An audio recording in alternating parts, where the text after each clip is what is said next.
On this week for the prayers for vocations, I was asked to share my vocation story, and so that would be what the homily is today then.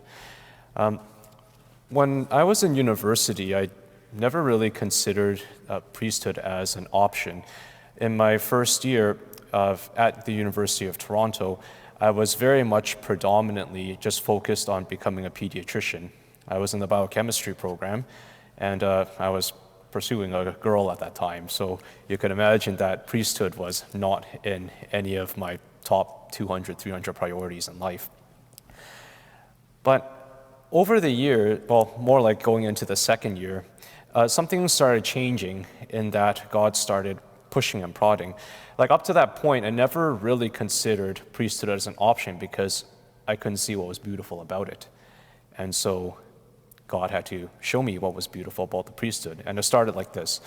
In the fall semester of my second year university, I had just finished my exams, and I was doing what a good number of university students do when you finish. I sat in my room and was just watching YouTube videos. It was late at night, 3 a.m., nothing else to do the next day. And then very interestingly, a vocations video popped up in the recommended feed off at the side.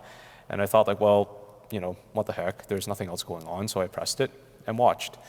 And there was one point in this vocations video where it had the line, "And Christ saw the people when he got off the boat, and his heart was moved for compassion for them, and because they were a sheep without a shepherd."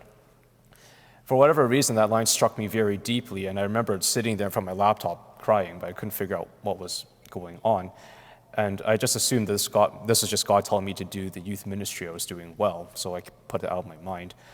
But then, not too long later, like by a couple months, I found myself praying in front of this very beautiful portrait of the Sacred Heart of Jesus. Looks like he was just staring at you, like right into your soul. And as I was praying in front of this very beautiful image, suddenly within my heart, I heard a voice saying, Jeremy, in the future, all the youth you will be serving, they will become sheep without a shepherd, and who would take care of them? And within my mind, within about a second's flash, all the faces of the youth I was serving at that time, they just popped in my mind. It was very surreal. I had no idea what this meant. But once again, I tried to defer it to some. I thought of another explanation. I thought like, okay, maybe this is just Christ telling me that I have to do more years of youth ministry. But as you can see, I was delaying it because I couldn't see the beauty of the priesthood. I couldn't see the priesthood as a possibility.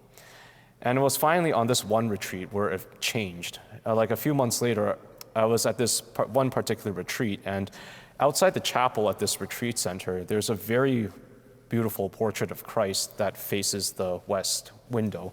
And it happened so that when I was exiting this chapel, the sun was the right angle in the sky. I was the right distance away from the portrait, and Jesus was the right place in the portrait, that my reflection, my shadow, fell exactly within his.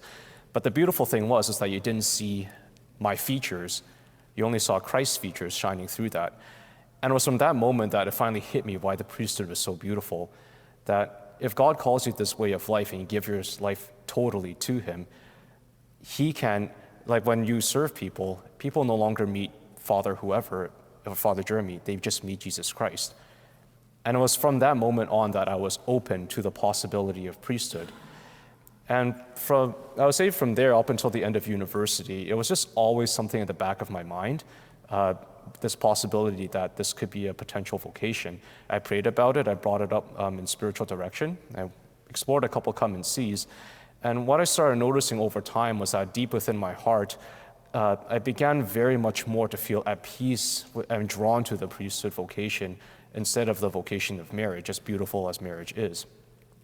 And I think like this week, the whole idea is like prayers for vocations. And I could definitely say in this time, I would not have been able to discern well if it wasn't for the prayers of the people.